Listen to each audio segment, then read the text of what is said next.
মা শোন না। চাচা চাচা চাচা আমাকে সুমন মরে নাই, ওরে খবর থেকে উঠাই তৈব। দেন না মা, আমার কথা বিশ্বাস মা করতেছে না। মা মারি একটু শান্ত হ মা।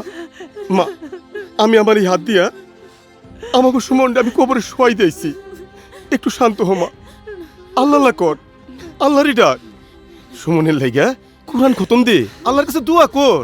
আল্লাহকে দোয়া কর মা। সারেন, কইতাছি না আমাকে সুমন মরে নাই। আপনারা কেন আমার কথা বিশ্বাস করতেছেন না? সুমন মরে নাই কইতাছি তো। মা মারে শান্ত হ। সুমন কবর থেকে উঠাই তৈব। বুঝছি তোমরা কেউ আমার কথা বিশ্বাস করতেছ না, তাই না? আমি যাইতাছি। সুমন ভাই, আমি যাইতাছি। শোন না মা, শোন না।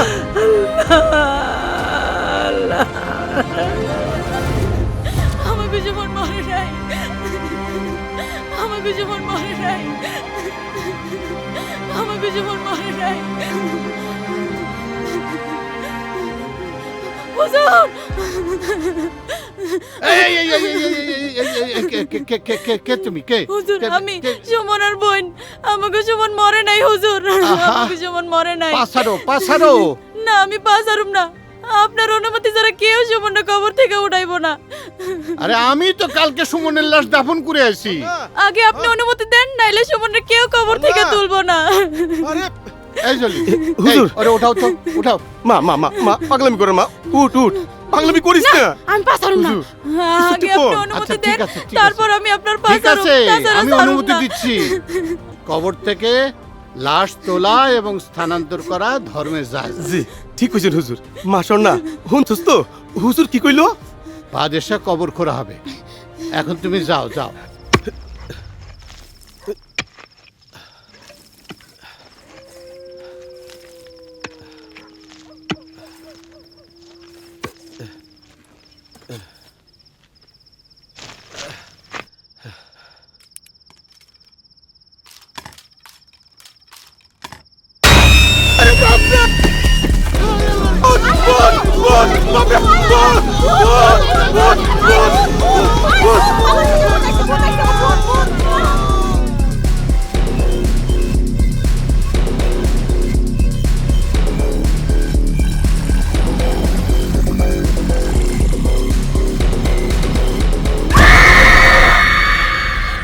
রে সুমন, কেমন আছো?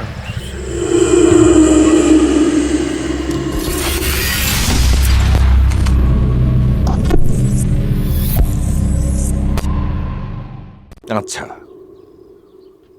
তাই নাকি?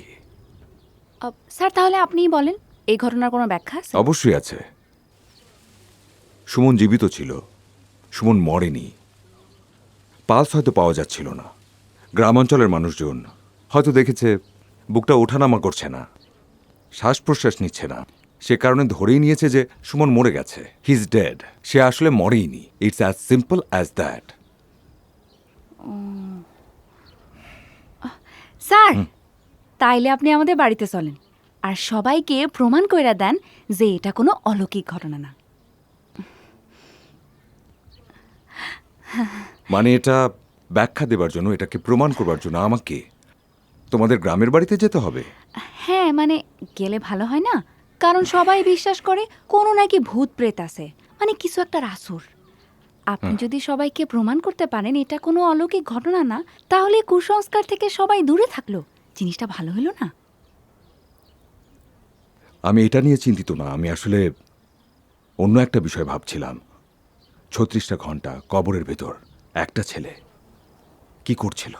কিভাবে সে এতক্ষণ কবরের ভেতর ছিল? স্যার এই কথা ওকে সবাই জিজ্ঞেস করছে, কিন্তু সুমন একটা কথাও বলে নাই। এমন মাইট দিছে, তাও কোনো কথা বলে নাই। স্যার আপনি যদি যান, কথাবার্তা যদি একটু বলেন, তাইলে ও বলতে পারে। এর জন্যই বলতেছি স্যার, চলেন আমাদের গ্রামে। একটা ছেলে কবরের ভেতর 36টা ঘন্টা, কিভাবে সম্ভব? স্যার কি ভাবতেছেন?